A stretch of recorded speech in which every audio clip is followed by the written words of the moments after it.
All right, brother Darryl, you on? You on, brother? Yes, sir. Greetings and welcome to another powerful edition of the Community Defender Talk Show. One powerful hour of truth, dispelling falsehood. I'm your host, Brother Darrell Muhammad, and we're so glad that you have tuned in to tonight's program. And of course, we have a wonderful program planned for you. The topic tonight is America cannot do justice by black people. And, that may seem like a very bold title, a title that maybe some people who have hope for the system may not be ready for. But it is a fact that America cannot do justice by black people. It is woven into the fabric of this country that no justice will come to black people. Now, I'm not saying that you can't go to college in America. I'm not saying that you can't get a job in America. I'm not saying that no one can make good money in America. But what I am saying is that no matter where you are, you will not be treated justly according to your race. If you are a black news anchor, you're going to be held to a different standard than a white news anchor. If you're a black welder, you're going to be held to a different standard than a white welder. It doesn't matter. No matter where you are in America, you will never, ever, ever be able to achieve this thing that is called justice. It will not happen for you as a black person. It will not happen for us as a community. The struggle to integrate and to be with other people is a struggle that will lead to continued destruction of our people. This idea of progress, that the closer we are to others, the more progress we've made. That if we live in a neighborhood with others, we somehow have made progress. And then you end up like this young man in Georgia, Ahmaud Arbery, and you end up jogging through the neighborhood and being chased down and murdered. Or you're like Trayvon Martin. You're just a teenager with some Skittles and some tea, and you end up getting killed, and the person that killed you is never held accountable. So it's a situation where no matter where you are, no matter what you get, no matter what office you hold, you know in the at the deepest recesses of your mind, no matter what you try to sell to us, you know you are not going to be treated fairly. You know that you will be held to a higher standard, to an unjust standard, and it just will not happen. We have been struggling with this for quite some time. So my goal, one of the goals in this show, is to highlight these things, to let our people know what's going on that they may not know is going on out here, to wake our people up, but to let you know your true position, your true condition in this system that is called the United States of America. You need to make sure that you know what's going on, that you know what it is, that we're not in an era as we were in the 80s where we had a show called The Different Strokes, where it featured these black children from Harlem. One of them played by Todd Bridges, and these children were being taken in by this white millionaire and being shown a life that they had never lived. And so the whole thing was designed, even the media at that time was designed to give you hope in that which America knew was hopeless. If you look at the recent passing of Assata Shakur, our beautiful revolutionary sister who was forced to run to Cuba, her and a few other black revolutionaries, in order to avoid spending the rest of their life in jail for things that they didn't do, they had to run to Cuba. They had to run out of the country so that they could seek asylum in another nation. And it is because they were never citizens of the one that they were born in. We have never had the benefit of true and complete citizenship, and I would have to say that it is not coming. Okay, It is not coming. So we need to make decisions about our future as a people that are based upon the reality that our people face. Now, a lot of people and a lot of our Democratic legislators are very often talking about it's the Republicans. No, it's the Americans. Okay, it is not the Republicans. And just as the Honorable Minister Louis Farrakhan has given us a warning, we're talking about decades ago, that they wanted to send in the National Guard and the military. And just as the Honorable Louis Farrakhan warned many of our young people, he literally went to the projects in Chicago and in other places himself. I'm talking about the Honorable Louis Farrakhan went into the hood himself and talked to the people in the hood and warned them that the enemy wanted to send in the National Guard and that we should stop what we're doing to each other because the enemy was going to use that as a pretext to try to kill us and to have an excuse to come in and kill us. Now, when you look at it, I just want to lay a base. Many of us talk about Black Wall Street. We talk about Rosewood, where these were massacres. A few of these massacres happened in the state of Louisiana, where 100 black folks were killed at a time in a massacre. Now, this right here is going to be what they are attempting to justify is multi-city, multi-state, state-sanctioned massacres of our people around the country. And people say, well, it's Trump. No, it's the system. If Trump did not have the majority of his people with him, you understand, then he wouldn't be able to do what he's doing. They agree with it, okay? That person that you work with of another race agrees with Trump. That person that's smiling in your face at the banquet, they agree with the wholesale massacre and murder of our people based upon the condition that this society has put our people in. And that is part of the reason why we have advocated self-love and that our people be raised up to a living perpendicular, that they be given life-giving teachings that help them to love one another, get a connection with God, and then work together to build something for yourself. Okay? It's not progress. I just have to say it. You may have gone to Harvard. You may have gone to Yale. You may have gone to any of these PWIs. But that is not progress. That puts you under their curriculum, right? That puts you under, and when somebody educates you, they give you their world view. Many of our black folks you can quote Plato, Aristotle, and Nietzsche. You can quote Sigmund Freud, but you don't know anything about W.E.B. Du Bois and the souls of black folks. You don't know about the speeches of Malcolm. You don't know about the teaching of the most honorable Elijah Muhammad. You don't know about Marcus Garvey. You only know about those things that they have taught you in their curriculum. You have no knowledge of yourself or your own history. You don't. You learned about Paris and Rome. You did not learn about Timbuktu. You did not learn about the mathematical precision of the pyramids that were built by black people. You were oriented to a European way of looking at things. And in a lot of ways, a lot of us are white folk in black skin. Okay?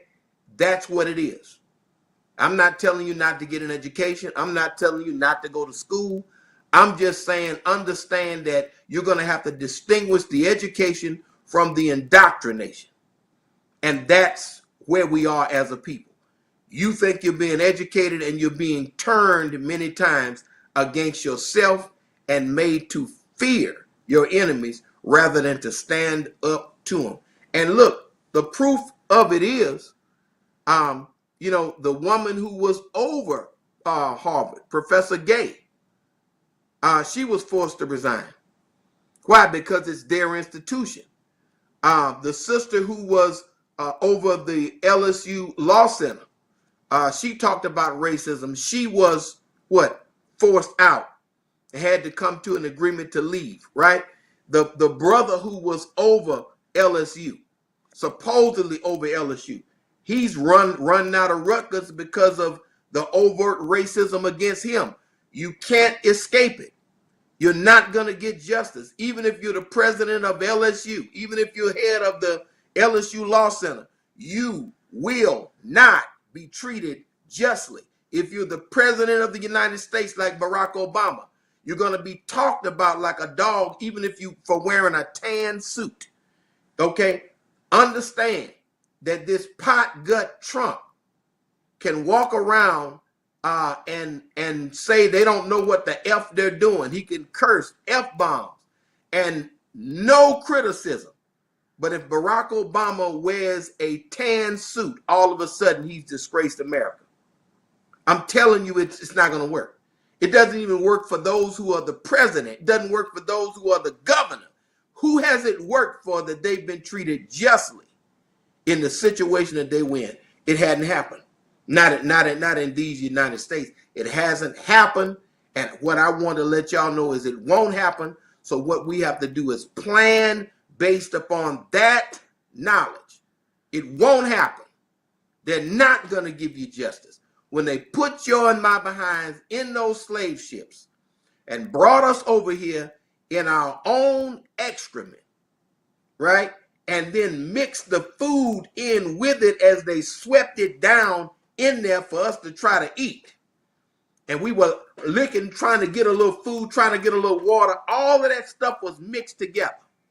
You're talking about 9 months of getting over here, and sometimes over half of the cargo, over half of the people in the ship died on the way over here and were just thrown overboard to be fed, to be the food for sharks. This is the context. These are the people. This is the system from which we have been seeking justice. And what I'm saying is we can force it through unity, but unless you unify, there is no intention of this system to give you and I justice. All right, just wanted to lay that out there. Now, we do know that recently our brother Diddy, Sean Combs, was acquitted of the racketeering. He was acquitted of the sex trafficking. And so they were left with, I think it was just 2 counts of violations of the Mann Act. Now, he was sentenced to 50 months, which means that he pretty much has 3 years in the balance because of time served. Now, understand, some of these sex traffickers, these white sex traffickers who abused dozens of children in this country, I'm talking about children, not consenting adults, but children, were given a bond. Sean Combs was not given a bond even after offering $50 million. He was treated differently. Okay? He was treated differently than white folks who committed worse crimes. Wasn't the same. I just wanted to lay that out there. He was treated differently. And that's why that's why you have to look at that. And now we do have what was the guy's name? Morris. This guy, I mean, we're talking children. We're not talking about consenting adults as it was with Diddy. We're talking about children. And he is only going to serve 6 months. They want Diddy to serve 4 years. You understand? Consenting adults, 4 years.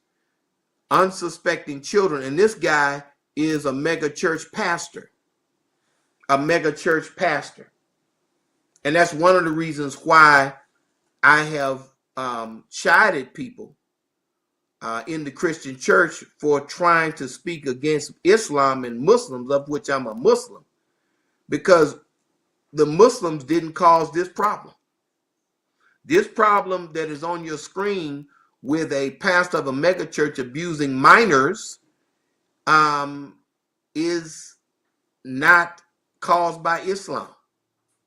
The crystal meth deaths, the opioid addiction is not caused by Islam. You don't have a single problem in these United States that is caused by Islam or Muslims. The Muslims weren't in his church abusing children. He was. He was the one abusing people sexually. That's what you have to understand. All right. And again, he's being treated. He was able to get a bond, and he was treated better, much better, even though his offenses were worse. He was treated much better than Sean Combs. Sean Combs was lambasted throughout the media, and many of us online and elsewhere jumped on it. Just like the New Orleans mayor is under indictment. Under indictment, and many of us are online while the enemy is attacking her. I'm not saying she's perfect, but I'm saying while the enemy is attacking her, you need to keep your doggone mouth closed and stay on code. Do you understand? You gotta stay on code and keep your doggone mouth closed, and do not join in when the system is attacking one of us. If you can't say something in defense of the person, shut your doggone mouth up. Because the governor of this state only had to pay a fine to the ethics board. He didn't get indicted like the mayor of New Orleans. And it said it was $13,000 in expenses, right? Well, we know that $13,000 is a damn lie. Because one flight on a private jet is sometimes $20,000. There's no way in the world that he flew on a private jet, and all of the times he flew, it only equals $13,000. So that to me doesn't make sense. And one of the things, like when you study deception, like I read this book, it's called Never Be Lied to Again. And it's about how to detect when someone is lying. And it actually, to me, it works for the media. It was written by a guy by the name of Lieberman. And let me tell you, it's a very good book. And one of the things about it is that when you're telling the truth, you want the conversation. When you're lying, you avoid the conversation, right? And the idea that he can pay, what is it, a $900 fine? But then TD or Mayor Cantrell is looking at maybe a decade in jail for probably less money. I'm just saying, America cannot do justice by black people. That's the point that I want to lay out here. That we are treated very differently than other folk are treated, and we should be aware of that. We should be aware of that and make adjustments for it. But we should not accept it as a permanent reality, because we can unify, come together, and make sure that we achieve justice. Unity is the key. Self-love is the key. All right. We can go all overseas and be on all these bases in their uniform, but coming back home to work in our own community seems to be a problem. All right. And I study this stuff. I look at it, and I'm very, very much appalled by it. Now, let's deal with this brother, the the former LSU football player that looks like he was falsely accused of something that he didn't do. I am sure.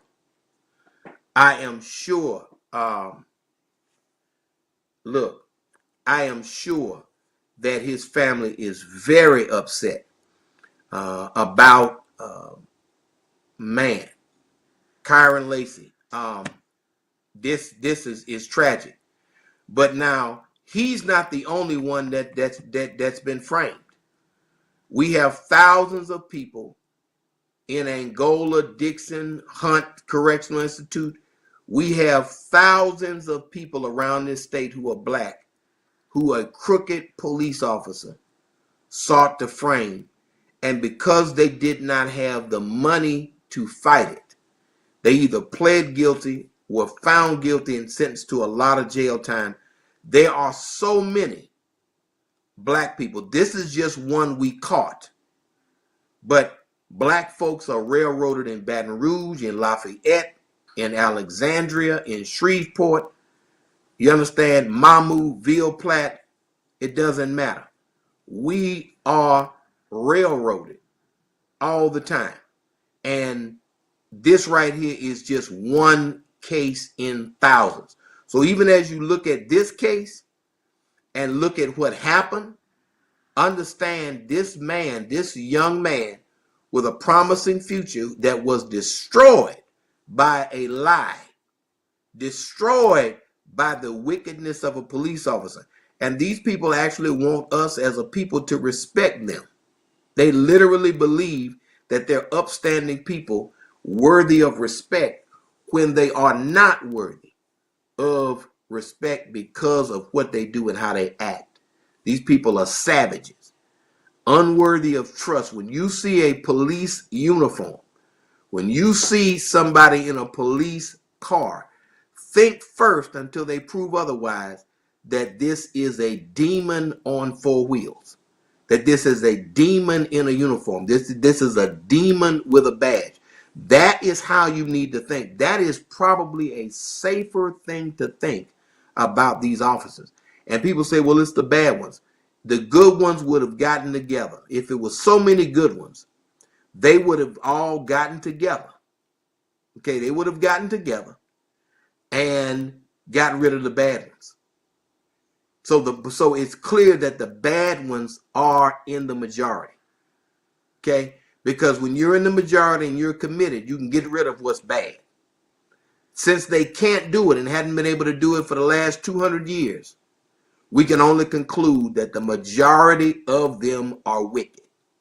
When you look at what they did to Ronald Green, beat him to death, covered it up, wiped out phones in the middle of a federal investigation, all of these things that they did proves that the majority of them are murderously wicked and should not be trusted. I'm just laying it out there. The majority, it has to be the majority. It has to be a good 70 or 80% of them. Otherwise, Mr. Cavalier would not have been fired for telling the truth. Okay, if Carl Cavalier was fired for telling the truth, then what that means is it has to be the majority of them are down with and depend on this system of wickedness for their livelihood and everything else. All right. Now let's go ahead, Brother Director, if we can run that clip of some investigative reporting that I found online. In that video, you can clearly hear the suggestive nature indicating that I need you to say that you had to slam on your brakes and you had to avoid a charger. Okay, just make sure you add in there that you had to slam on your brakes and the brakes, like, you know, you had to slam on the brakes to avoid that charger and the brakes locked up to avoid that charger. That's. But then you hear Gold Truck, the witness who's the Gold Truck, what he says. And he says verbatim. I ain't scared motherfucker nothing, I wasn't even going for it. That lady in the back of me, she didn't know what was happening. That's how she called that record. She was running in the back of me, she pulled on the other side. And I didn't skid marked or nothing because I wasn't even going that fast. That lady in the back of me, she didn't see what's happening. That's how she caused that wreck. She was going to run into the back of me and she pulled into the other side.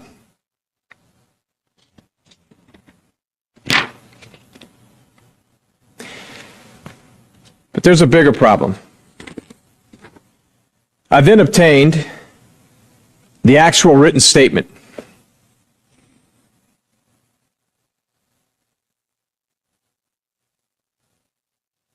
And this is from the Gold Truck. This is the Gold Truck.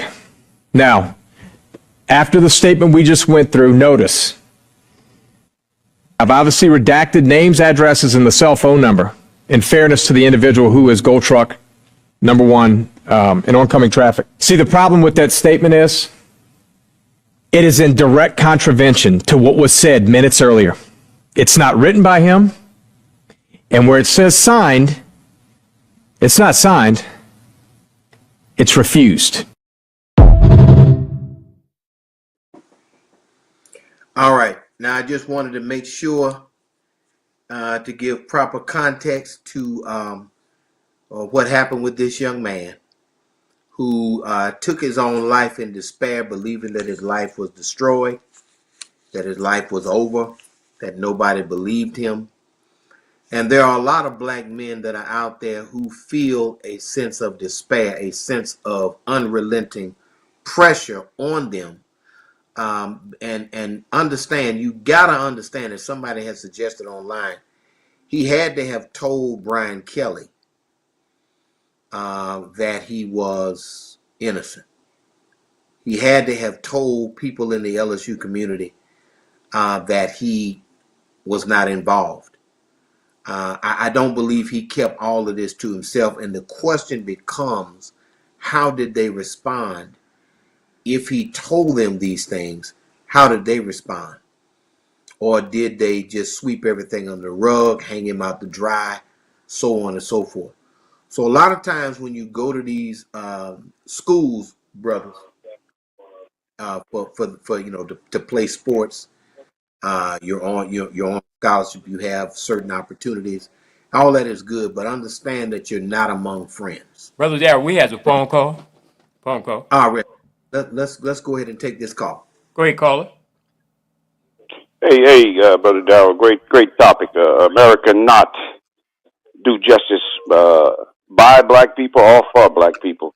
But you mentioned to show different strokes on how they made us believe that the only way we could save ourselves was to let the white people guide us to this American dream that we thought was real.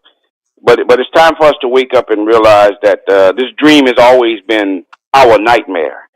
And a lot of these little white shows was programmed to distract us, to make white people look like they was friendly to us. And the only way we could survive is to have their white intervention over us.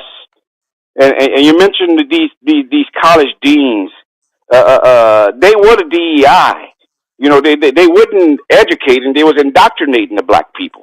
You know, and that's when we got to wake up. They always want us to believe in their indoctrination system, that they always make us believe is in education. And then when we grow older, we realize we can't even speak up for our own people, seeing the injustice that's being done to them because of these programs these college institutions are doing to them. Because as you notice, in Trump new system, these dumb white people, now one have a degree, now one have a special ed education, but they're white, so it certifies them to destroy the whole country. And what the Democrats are doing, telling us we got to do better, we got to fight for them. And they're the one that should have been fighting for all of us. And you mentioned about Diddy being treated different. You know, but according to this justice system, this is the way you treat black people. You know, but don't worry about Diddy, because in 1 year, Trump will sell him a pardon. And I'm going to repeat it. Trump will sell him a pardon. So that's another thing. And then you say about the only way about getting our unity. Well, the only way we get our unity is to get these black politicians out of our community so we can stop this government scrutiny. And this is the problem we not understanding. Without us, there is no them. This is why they're always using us against us to make us think we are the enemy and not them. You know, and you mentioned about the young man. You know, that video, I saw that too, about this state trooper who was making false statements and using black people to so say it's black on black so it doesn't look like racism. But we have to understand their language. This is what white folks always get over us by. They change the language and make it look like it's for us, and it's really for them. And this is how they always get black to testify against black, because they guide them. And you know, it's a bigger deal with that investigator letting all this out. So it's more to this.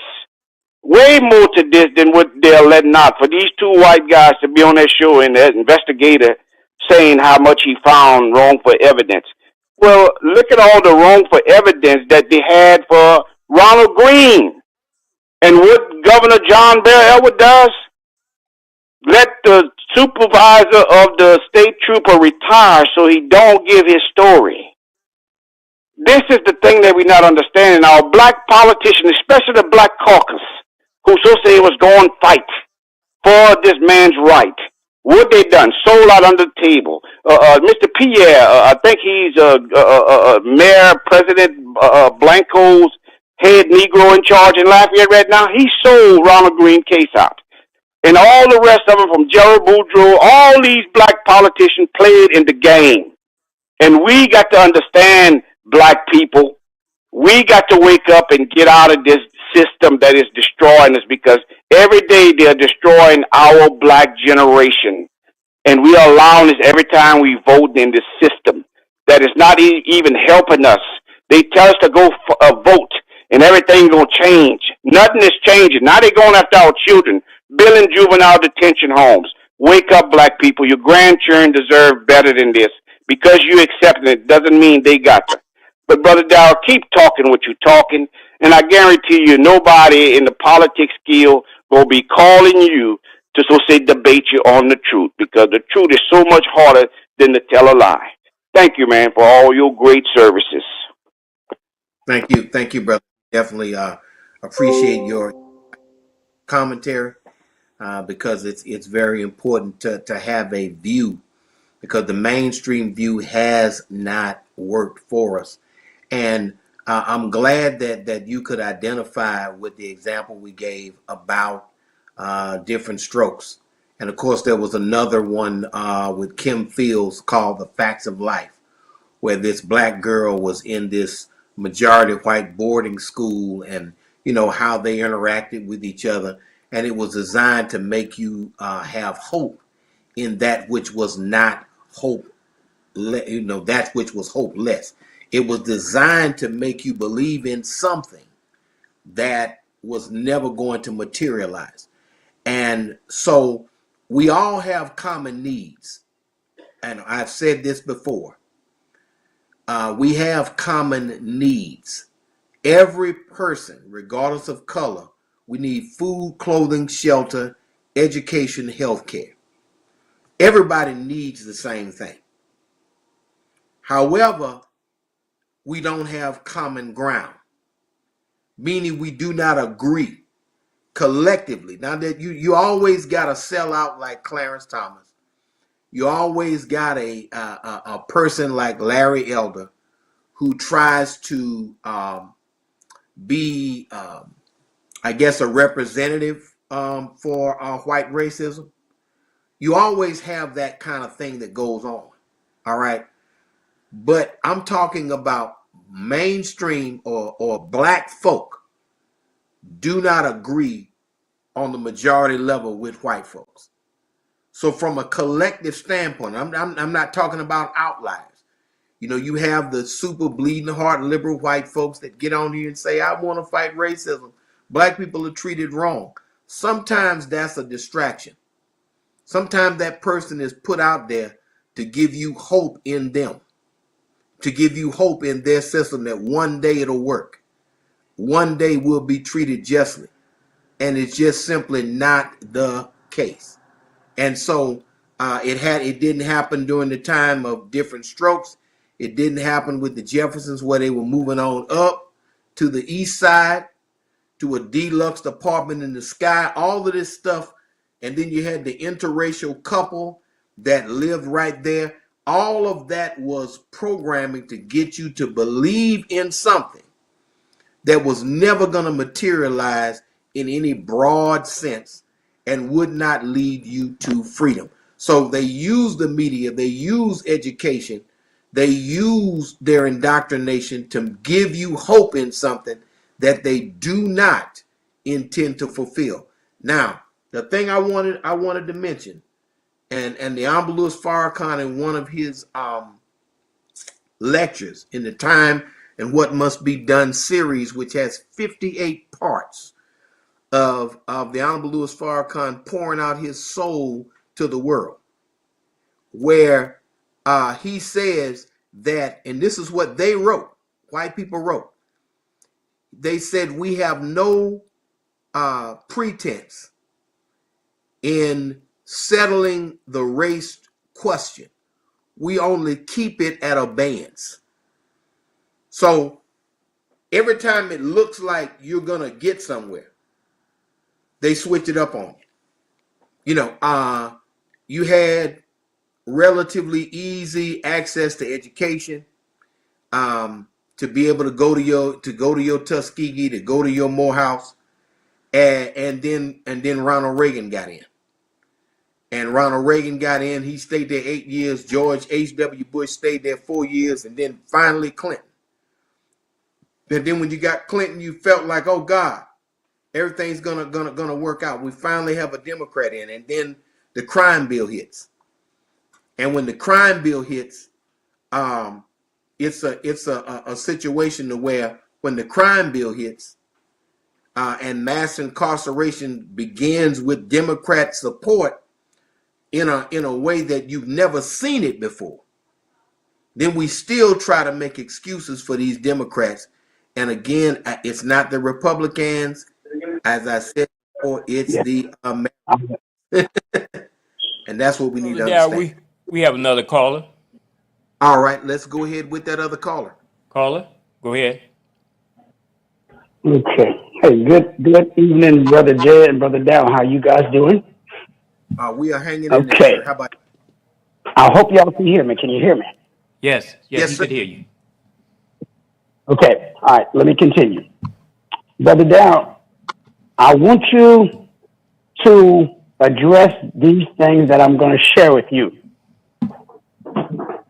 The O.J. Simpson trial.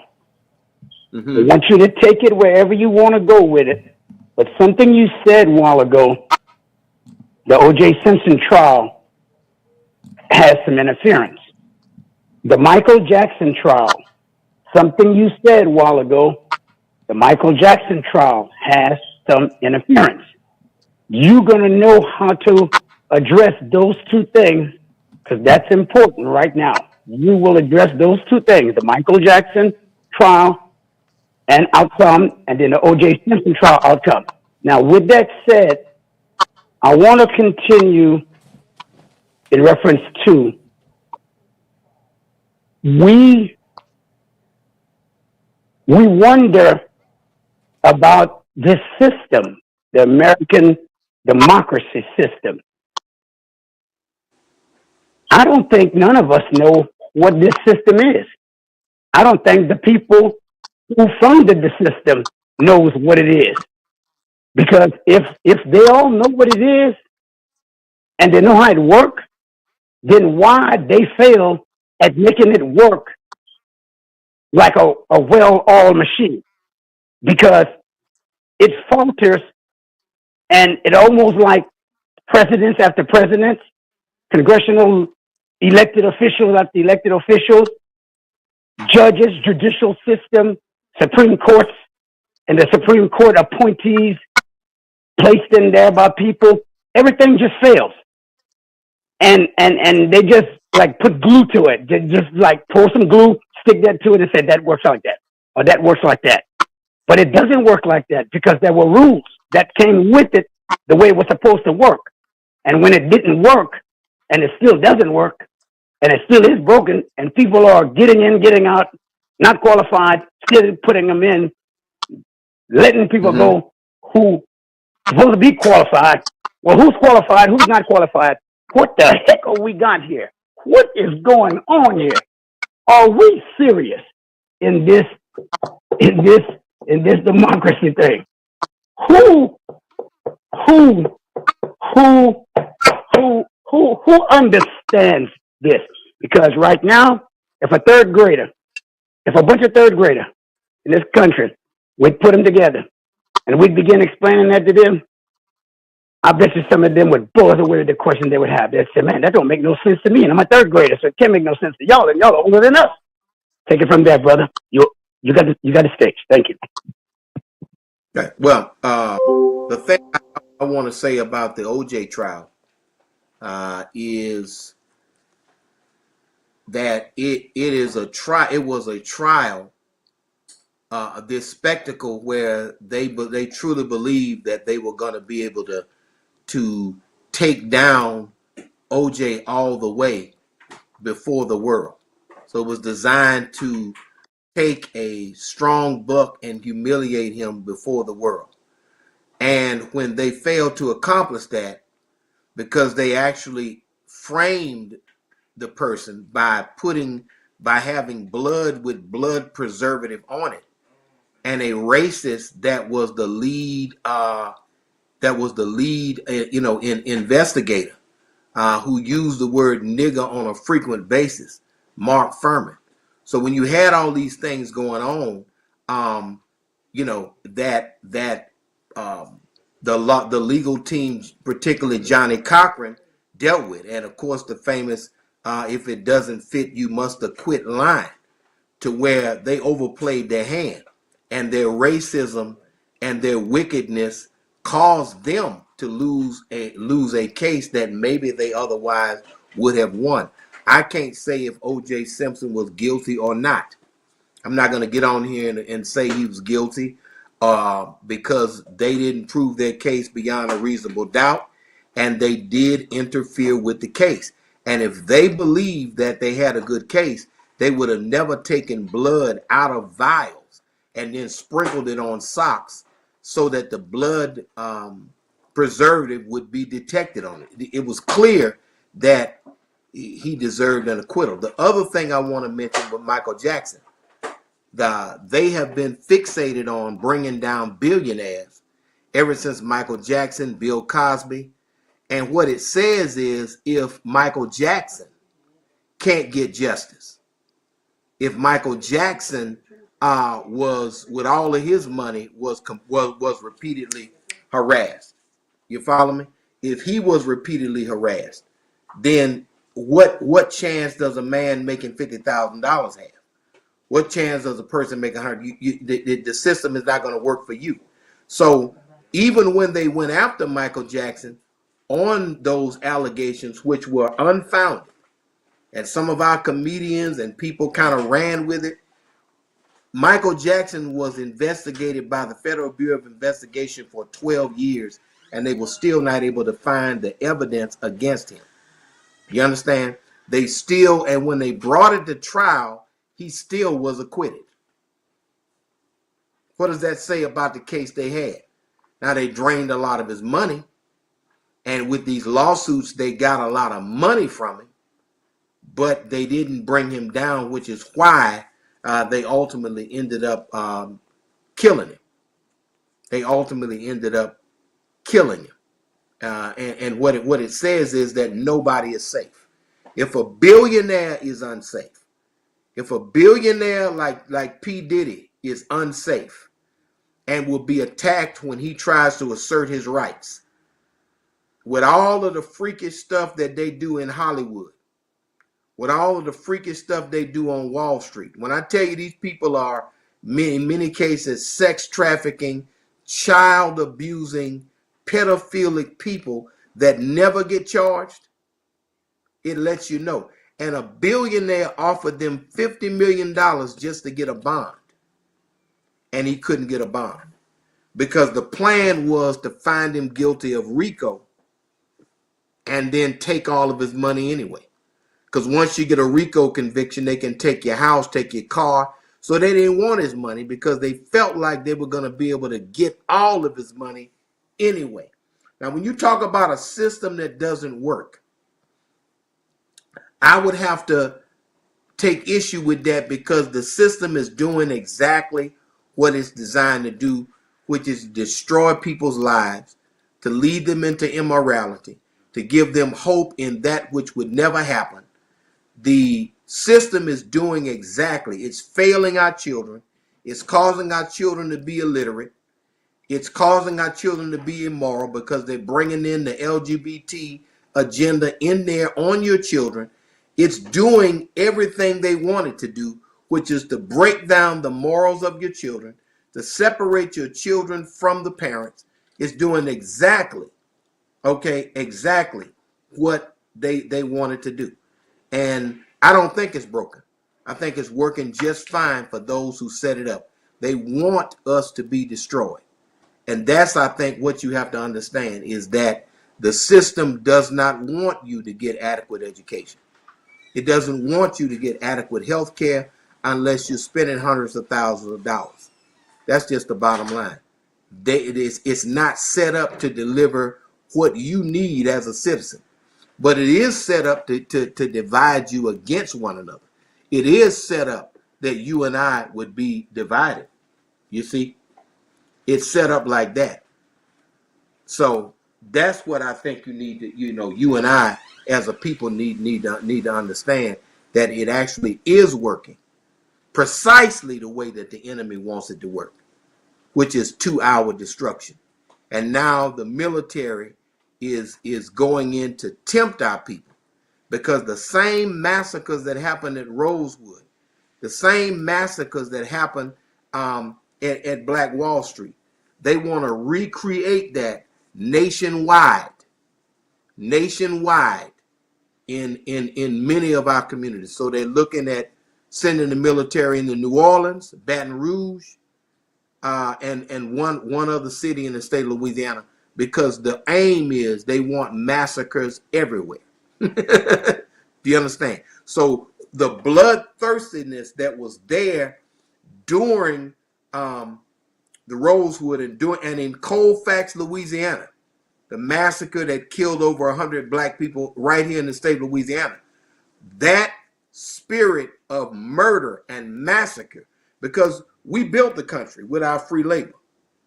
And rather than to give us reparations and to be fair and to be just, they would just rather kill us with a militarized police force, and they would just rather kill us, murder us, with a vaccine, and with a vaccine schedule of 92 shots, with all that estrogen that feminizes men and masculinizes women. They would just rather kill you rather than to give you the kind of justice that God would have you to have. And it's showing up in the fact that many of the evangelicals are getting caught up in sex scandals, getting caught up in racism, because it lets you know that even though you feel like you can worship with them, even though you feel like you can be with them, it shows that they are unworthy in their morality, in their character, for us to even want to be with.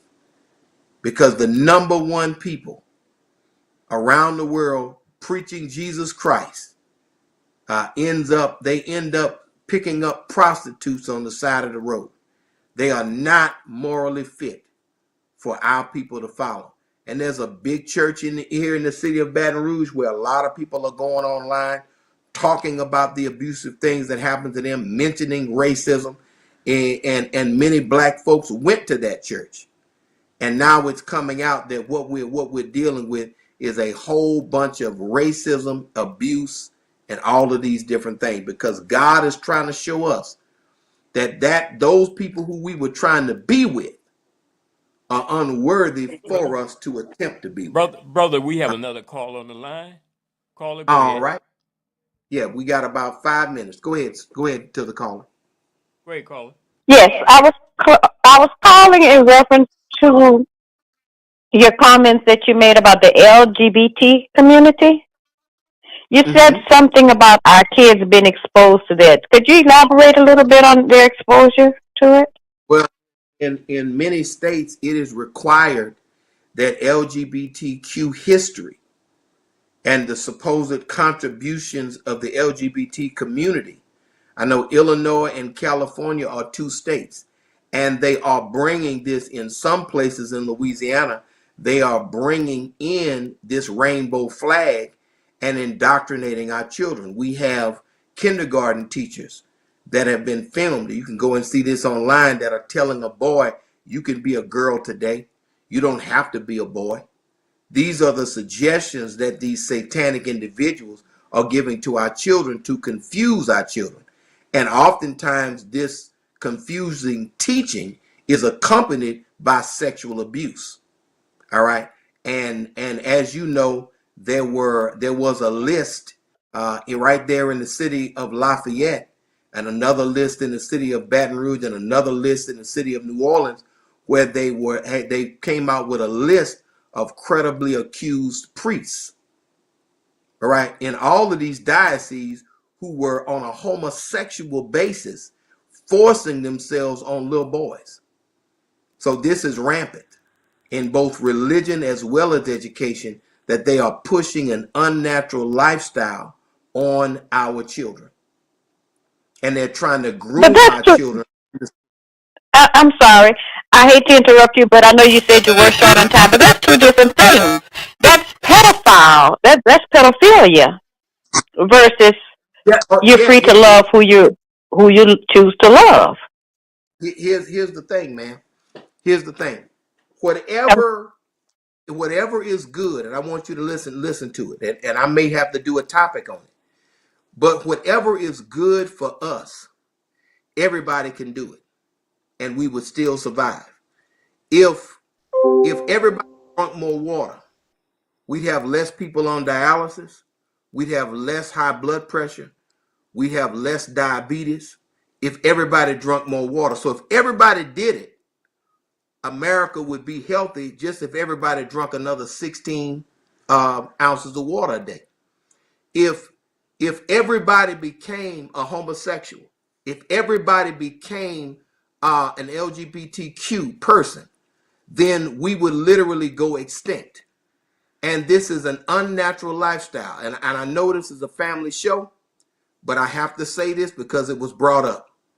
The male organ is made for the female organ. And that is how I came to being.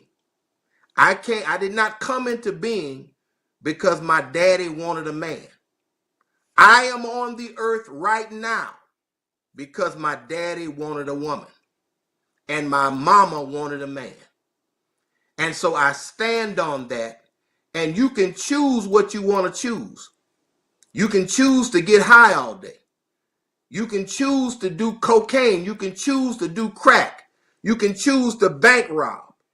But it doesn't make it right because that's what you chose. Yeah, you chose it, but is it good for society? And there is a disproportionate amount of sexual abuse that comes from this community. It's a disproportionate amount. And that's why it's rampant in the church with the priests, because it's a sickness that spreads. It is a metastatic sickness that leads to more pedophilia from a homosexual basis. And I stand on that. It's not just a choice you're making.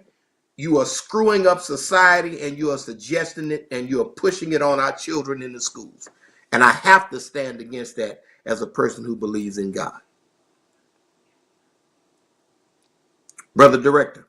2 minutes, How much brother. time? Two Huh? two Okay. minutes. Oh, all right. Do we have time for that caller?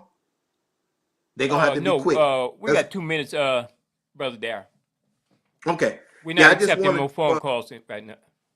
Okay. All right. Well, look, I just wanted to let everybody know.